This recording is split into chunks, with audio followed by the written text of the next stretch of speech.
What's up? Good morning. In case you are just joining us, karibu tena sana. We are glad that you have chosen to start your morning with us right here on Good Morning Kenya. And you are right in time for the first conversation. But before we get to that, remember, you can always talk to us. Let us know where you're watching us from, how you are enjoying the show. And of course, unaweza salimiana, send those positive vibes our way, and we will be sending them right back at you. And you can do so via our Twitter platform. The hashtag to use is Good Morning Kenya. At KBC Channel 1 ever remains to be our official station handle. My handle is Jane Wambui, my colleagues. You can find them as Doreen Arange and Ray Manyara across the socials. So far, I see Dan Chebi, anasema hapo Likoni Road bado kuna constructions inaendelea, no throughway. Thank you for that. We're always about this. We let you know what we know as you let us know what you know from your point of standing. Kiplagat Kitur, Raraka, Nairobi, always tuned in. Kenya has never failed to watch KBC Channel 1 Good Morning Kenya. Thank you for that. William Wamburi, the dynamic trio, always looking beautiful, live from Watamu. Thank you for that. Joe Chege, anasema, say hi to Jane. What's up? How you doing? Where are you watching us from? Big shout out going to everyone else who's retweeting our feed. I see Billy Givetti, Professor Phyllis, Morning, Matthew, Kibegeoff, Touch of Grace. Thank you all so much for having tuned in so far. Keep checking in. We will also look at your feedback as we proceed on with today's programming. So, as mentioned earlier, today is Wednesday and we always get to have our lifestyle segment. And today we're going to be looking at this event. It's called The Moth. It is an event that features storytellers from across the world who are putting forth true stories to just try and bring change or impact in whatever way that they are approaching the particular story that they are telling. And today we have with us one of those contributors to the Moth event that will be happening in a few days to come, and just want to understand his perspective, what he's looking to talk about, because these are people who are talking about issues that affect people across the world on personal levels. With us in studio this morning, we have Michael Maina, who is the country coordinator under the International Youth Alliance for Family Planning Organization. Good morning, Michael. Good morning. It's a pleasure. Thank you for making time. We always appreciate that. We could start with the socials. Are you on social media? I am. Maybe you could give us your social handles. On Twitter at Michael_M06. That is a long handle. It is. But it is nonetheless, our viewers can always interact with you on that platform. So let's just get to understand, for the benefit of our viewer mostly, what the Moth is all about. You know, a brief history into it from your standing, from what you understand after being part of it. Okay, so the Moth is a non-profit organization. It started way back in 1997. Yeah. So they focus on the art and craft of storytelling. People, as you said, tell true stories. And true stories yes, to make the social impact. So basically in 2014 they started a global community program so that they focus outside of the US and to international scope. Yes. So storytellers come, share their stories, and we hope to drive some change. What was your first interaction with the Moth? Where did you get to hear of it? Okay, so as the country coordinator for IYFP, basically do a lot with sexual and reproductive health rights for young people and adolescents. But I found that one of the most effective ways to communicate and get the point across is with stories. And so the Moth was holding a workshop for Kenyan stories in the space of adolescent and youth family planning. Yes. So I attended a workshop, it went great, and here I am. Here you are, yeah, a number of years later. But before we get to understand, you know, in light of what this soon coming event will be happening, let's talk a bit about the International Youth Alliance for Family Planning. As an organization, what is your mandate? What is the mission of this particular organization? The mandate is just to make sexual and reproductive health rights a reality for all young people across the globe. So that's what our vision is. Yes. Yeah. And why young people specifically? Young people are actually sort of specially affected focus with the stories of adolescent pregnancies, teenage pregnancies. I'm sure you've heard all the news about it. Very sad. Yeah, it's sad. And when it comes to seeking sexual and reproductive health information or services, young people face some stigma and challenges and barriers. So by actually tackling this issue from a youth-led front, it leads to meaningful youth engagement, where it's not only us as the recipients, we're actually making the change ourselves. And by empowering young people, we can be able to tackle these issues and get better health outcomes for young people. All right. Now, from just the name of your organization, issues to do with family planning. And when it comes to family planning and it being involved with the younger part of the population, there's always a part of the population that is like, no, we're exposing our children too soon. But looking at the reality on ground, our young people are sexually active, and they are sexually active without the necessary information.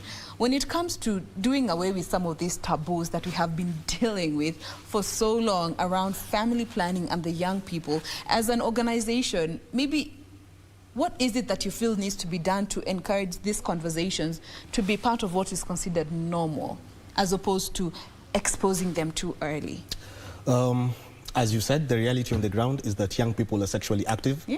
Even from as early ages, like you can see 9, 8, exactly. There was actually a study that showed they took 100 class 2 students, and 7 out of 100 had been raped severally by a family member or something. So that just shows, like, generally there are issues. And so we do advocacy. We work with stakeholders such as NMS, Ministry of Health. They really help in bringing this issue to light. And also, I think it should also start with social responsibility. Yeah.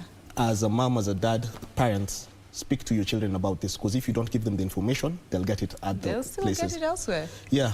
Then there's also the fact that issues to do with family planning are always revolved around the woman. As a man, in line with ensuring that conversations around family planning and using now a platform like the Moth to encourage more of these open conversations, I don't know where you stand when this conversation about contraceptives and family planning, they go hand in hand. Should it be a woman-only decision, or for people who are in committed relationships, however it may present itself, needs to also involve the men in this conversation and involve them constructively, not to criticize the choice that maybe the woman might be using for family planning? Yeah, because sex happens between two people. Yeah. So both people have to take some responsibility for it. And I think when a man gives his support to the lady, it's actually better. It eliminates the stigma and it will actually bring better effects. And also, I saw something interesting. Kenyatta were launching a trial for male contraceptive. So that's one thing I'm looking forward to. Yes, that's another subject of debate. Yeah. But I think we need to promote male engagement in this area to support the women as much as we can. Yeah. But you know, we're also living in a time where we have women who do not have the freedom or liberty to decide for themselves even which hospital to go to, due to cultural norms and stereotypes that are there that are so deep-seated. When it comes to having this conversation with the men especially, to understand the role of family planning and not come from a prejudicial point of thinking or a dominative point of thinking, and understand that this is helping the other partner and not dictating how they should go about this in a way that men understand. Okay, so yeah, that's a very interesting point. From I would say there are two basically demographics. Yeah. The guys who are a bit more traditional and the young people nowadays who are a bit more open-minded. I would say in some places, as you said, it's a reality. Men don't actually allow women to go for these services, and that can actually bring a problem. So community education, engaging with community members, especially like religious leaders, the chiefs and everything, because they have the social impact, people listen to them. Yeah. So if you can sensitize them about family planning, they can also tell it to the people living around them. But nowadays I've seen young people are more proactive about it.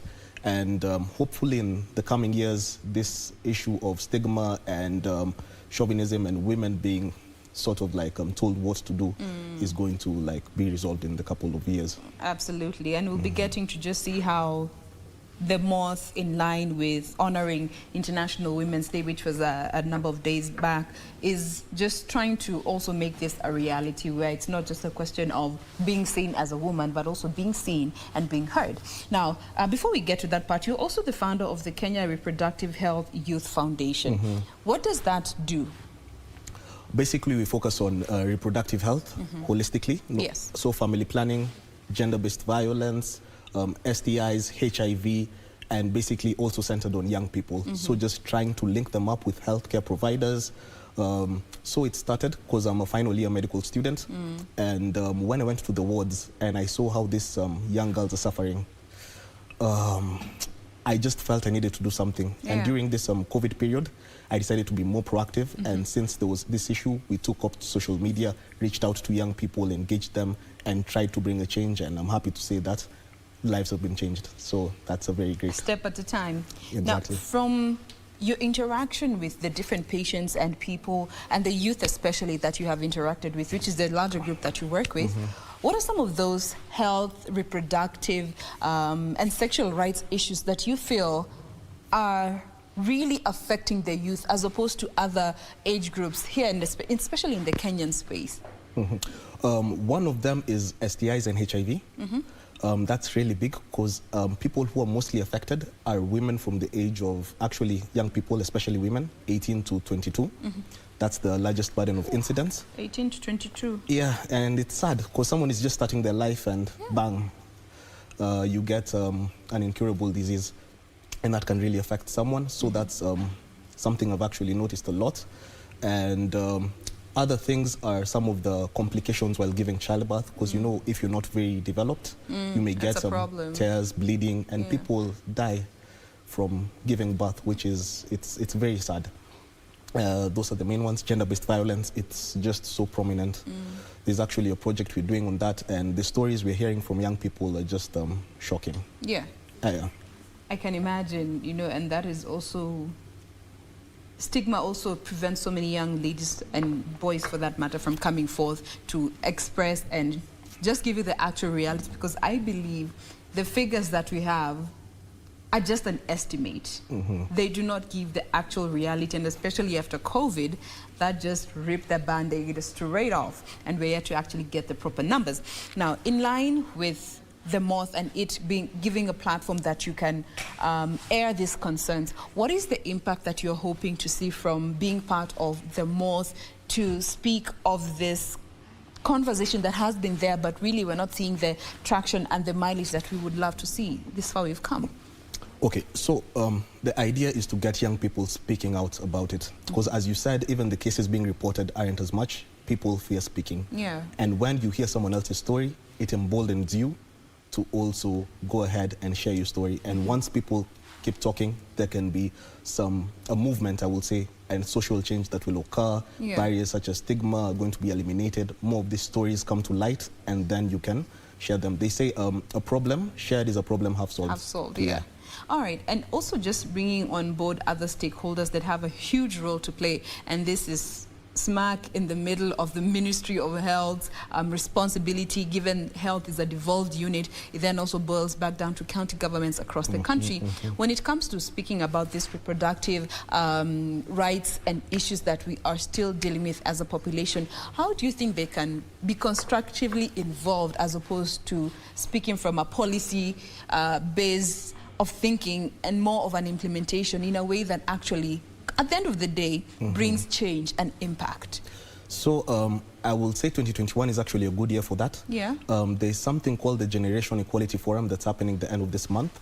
And 186 countries out of the 195 came together Beijing some years ago, I think 26, decided we're going to focus on gender equality from all aspects of health to economic empowerment. And a good thing is that the Kenyan government is at the forefront of leading that action coalition. So there's a lot of support from the government, Ministry of Health. They're also working on it. Also the Ministry of Public Service and Gender. The NMS launched Adolescent and Youth SRHR, Sexual and Reproductive Health Implementation Framework last year until 2023. And they actually focused on some of these areas as priority areas. So I will say there's a lot of support coming from them, but also as young people, we have to lead the change on our front so that it can be holistic. Absolutely. Definitely. And I love the fact that you brought in the aspect of young people, because this also involves our preteens and our teens who are in schools, and they spend so much time in school, and you find they're in a school with, just the other day we were having one of our guests who has actually written a book in regards to sexual violence that is thriving in schools. When it comes to using schools and education as a tool to spread the message about your sexual rights and reproductive rights as well, and also empowering the teachers.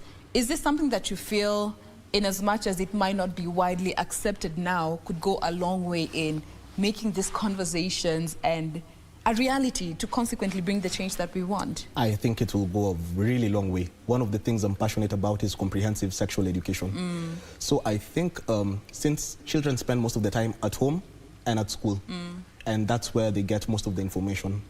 And teaching them about sex early is going to be helpful, because you come out of Form 4, you know, solve a process, but life skills, they're a bit lacking. So if you teach these people these things in school, they'll be able to make better and more informed decisions. And that's actually one thing we hope that the teachers can get behind, and people, even parents, definitely. And of course, what the teacher does at school needs a rejoinder from the home space, because that's the only way it'll sink in. But then we have parents who are shy. Let me use that word. They are shy to start these conversations with their children. They wait until Omejua ameanza, that's when they start to have this conversation. And you find the impact won't be as helpful as it would have been if they started these conversations early. We're living in a time where our children do not even know the actual names of their reproductive parts, because we are using these socially accepted names. From where you sit, using actual names to describe actual body parts, do you think that will help our children especially, so that they understand, if I am touched inappropriately in X and X part of my body, I need to report this because this is actually not right, as opposed to telling them these two nice names which they might not relate to the actual body parts? Yeah, I think that's actually very important. So I can give an experience from myself. Yeah. When I was young, I think I was 7. There was a case in our neighborhood. A child got raped by an older child in primary school. And 7 is a bit too early to have this conversation. But my mom is the kind of parent who has no aspect of shame. Hana Ibu. So that's a true mom. she went, she actually took me for lunch, and I was really happy. And during that process, like, she started giving me a talk about sex, like the body parts, she called it penis. She described like how sex happens, how you can get like raped. And I remember at the time I was very disgusted. I was like, Mom, what trauma. But it really helped a lot, because even having that openness from such an early age, even as an adolescent, I will come and ask questions, and they'd address them. Like I will ask them about sex. What do you do if you like a girl? And I will get an answer from someone I trust, someone who wants the best for me. So I think parents should just put that shame away, because you'd rather feel shameful than have your child getting bear the consequences of your shame. Exactly. When it comes to having that conversation with them. Because I take issue with how we have socially acceptable terms to refer to body parts when we're dealing with our children. And you find so many kids get violated because they do not know the actual name of that body part. So by the time they come to realize, they're like, oh, kumbe, that was wrong. But anyway, we are here to help, usher in these conversations and make them a reality. But first, we take a breather. We'll be back to continue with this conversation. I will be looking at some of your feedback when we get back, so stay with us.